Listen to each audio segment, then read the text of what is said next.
Sounds like we have Pat Kessler on the phone now. Pat, please don't hang up on us again.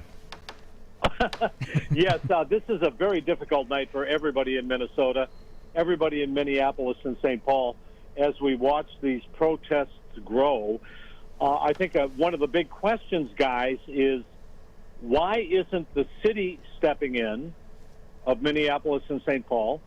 Why isn't the state stepping in to stop this violence, these fires, these conflagrations, these takeovers of the Minneapolis police precinct? It is a very big question.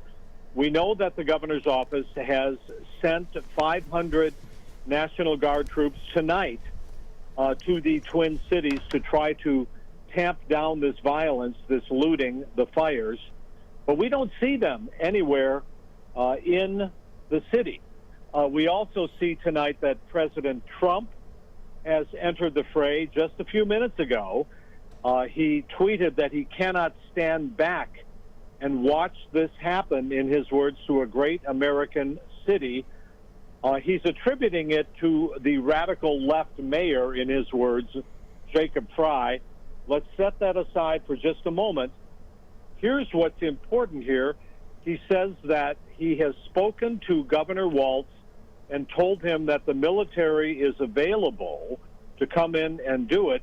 But then the president says this, as any difficulty that happens from now on, he says the federal government will assume control. And he says this, when the looting starts, the shooting starts.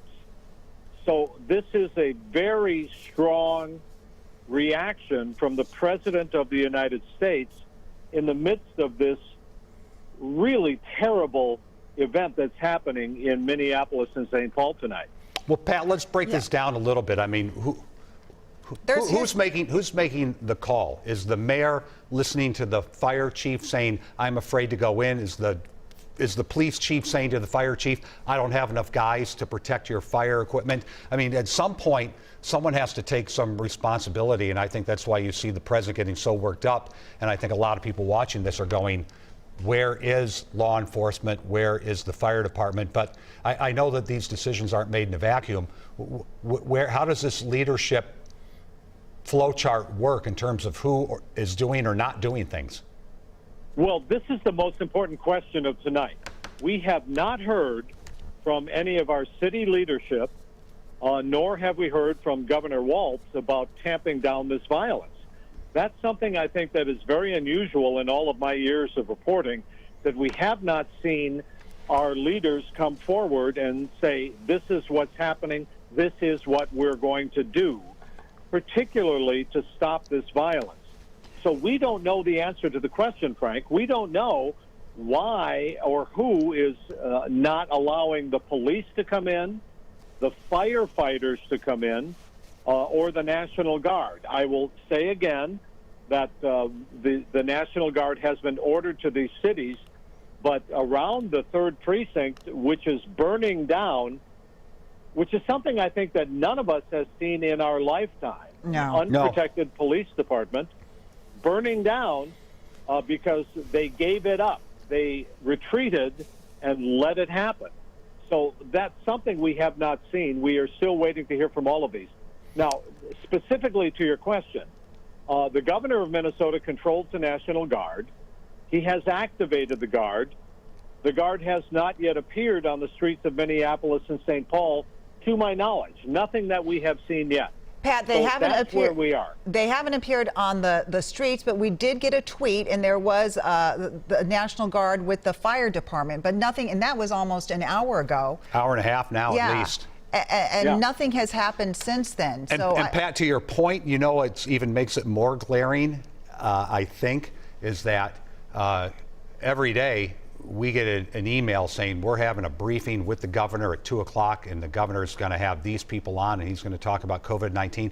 And there has been communication and maybe over communication, and people have been praising him for how clear he's been about communicating this. But I think you bring up a good point, just the complete void of anyone coming forward tonight saying a thing. That's the most important point of all here, that we have not heard from any of these folks. as I said, during the last half an hour, I have communicated with the governor's office, asking them, where is the guard? Why are they not protecting the cities? We have not yet heard back from them. But that's an important point here and an important question. As we look to what happened tonight, where we saw that there was no guard protecting, the police were protecting, and then they retreated in Minneapolis and allowed the protesters to come in.